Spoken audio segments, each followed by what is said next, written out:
Europe can demonstrate the benefits of a single market when many countries get together to agree to operate as one market.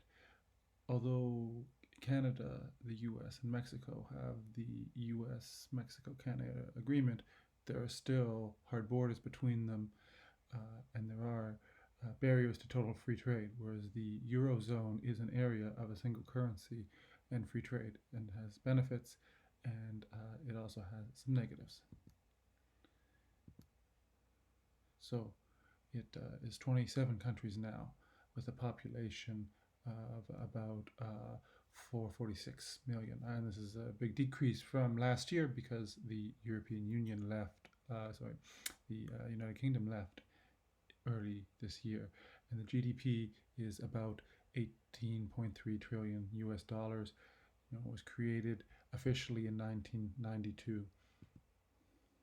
So the original first 12 members, the ones that are represented by the 12 stars, are what we would consider to be the European countries. Great Britain has left. They added 3 countries, Austria, Finland, Sweden, in 95, and then further expanded in 2004 with another 10 countries. And then the most recent additions have been Bulgaria and Romania and Croatia. So Switzerland is not an EU member, but it is part of the single market. So the Swiss citizens do have the right to work throughout Europe. And here would be a little map, showing the area. The yellow area, the bright yellow area, is kind of the core EU countries, that are in the currents that have the same euro currency. The orange countries are sort of the Eastern European ones that, as they became more stable after the dissolution of the Soviet Union, joined. And Norway is not part of the EU, but it is part of certain trade agreements. So it's a single market, meaning that anything that happens in one of the countries, it's the same as it is in, it happened in any of the other ones. It has had the main benefit of reducing products and services, especially transportation and communication. And during the first 2 decades, it created 2.8 million new jobs. And there's these basic types of movement: the movement of goods, actual concrete products we can hold; services like financial services and consulting; labor, people, and capital, which we would say would be money or investment. So for free movement of goods, there's no customs in between the member states. There's no additional charges. You can ship any good across the border. So it's known as a customs unit. The goods can move between countries, but they apply a common external tariff if it applies to other countries. But that can have a bit of a risk, especially with some of the commodities that need to be examined and graded. For example, meat. There's 27 states, and that can be overwhelming for any one company. So quality has been an issue, and unfortunately, this is a little gross, but in some cases, in some of the newer member states, horse meat was sold but labeled as regular meat. So obviously that was very, very controversial, and due to some inspection issues, people have died of listeria in Germany because of meat that was not properly investigated and assessed in its place of origin. Well, we get free movement of services, buying things over the internet, banking, postal services, engineering, architectural, things like that.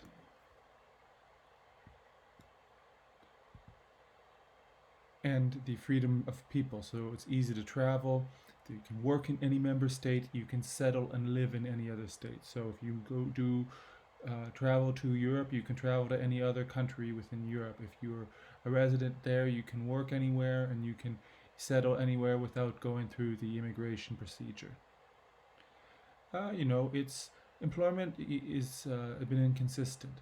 So there's been some mixed results. There has been some economic growth, but there's also been some problems. It seems like the country's job markets are still moved together because of their close ties. So if we looked at the high unemployment rate that happened during the Eurozone crisis and towards the end of 2013, um, they all kind of, the employment all went up around the same time. It's going down. The trends might be a little different, but the something that happens in Greece may affect the other countries around it. What else could happen without borders? Well, once someone is in there, they can travel to any of the other countries. So the countries might have different policies about immigration or different ideas of how immigration should be conducted. But once someone lands in a European country, they have the right to travel and settle. So this is a source of disagreement. There's some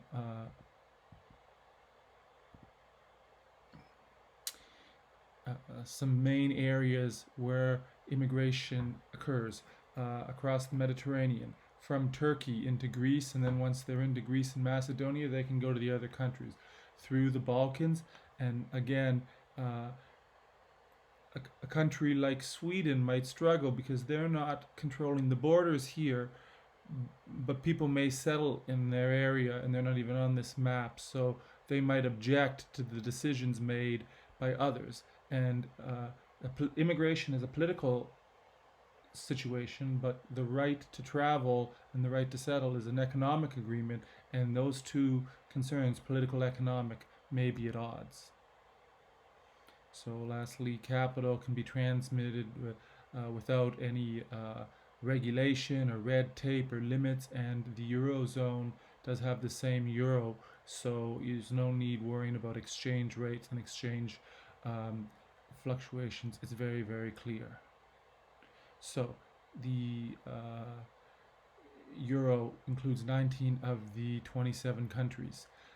So the newer countries, not all of them have been accepted into the eurozone, as you can see here, because they haven't met standards for. So the light blue is the one with using the euro. The light blue is still meeting requirements about economic stability, because again, these other countries, they are developed countries. They have a very, very stable economy, and they do not want to expose their currency, which is a hard currency, to some of the instability that could happen in other countries. So they have to prove that they can meet the requirements before they are accepted into the eurozone. So this is great because we know what price is. We can easily buy and sell things. It's easy to have labor move because the salary is the same and there's no transaction costs. But there's initial costs to set it up, and countries may lose control of their monetary policy. For example, Canada can choose to lower the interest rate to put more money into the economy. A country might want to put money into their economy to stimulate their economy, but they are no longer in charge of this. The European Central Bank is. So this can cause issues. Some countries might want to have a lot of social services, and others might want to be a little more austerity minded. And if the European Central Bank is a little more austerity minded, it is in conflict with the country that might want to, be more liberal with its policies. And then, some, traditional elements to the currency, who's on the currency, people taking pride in the currency, is eliminated with just the uniform currency. So there's been some couple of issues over the years. The Eurozone crisis was a debt crisis that began in 2009. Several states could not repay their government debt or bail out their national banks, and they had to go to other European countries, the European Central Bank and the International Monetary Fund for assistance. Now, when they got that assistance and they got that money, conditions were put onto it about how it could be spent. So Greece, Portugal, Spain, which might not have been very conservative beforehand had some austerity enforced upon them, and their citizens did not agree with this, and it did lead to protests. And obviously, we've heard of Brexit. In 2016, the European United Kingdom voted to leave, but it was such a messy situation. Although there was an article in the EU for leaving, they were never able to negotiate, and they had to leave in March 2020 with a no-deal Brexit. And some of these issues are Northern Ireland and Ireland. Ireland would remain in the EU, but Northern Ireland would leave. So there's a lot of trade across that border since they share the island of Ireland. What would be the customs situation there? Would it be a hard border or some other arrangement? What would happen to the British citizens living in Europe who'd been working there for years? And likewise, what would happen to the Europeans who were living in the United Kingdom? What kind of an exit fee would the UK need to pay? And how would they negotiate new trade agreements with their regular trading partners? For example, Canada and Europe have the CETA agreement. Would the UK still be a part of that, or would they have to negotiate their own thing? It's still up in the air, and once you get into such a big, complicated single market, it's very hard to extricate yourself. So, just for this course, to link it back to Canada.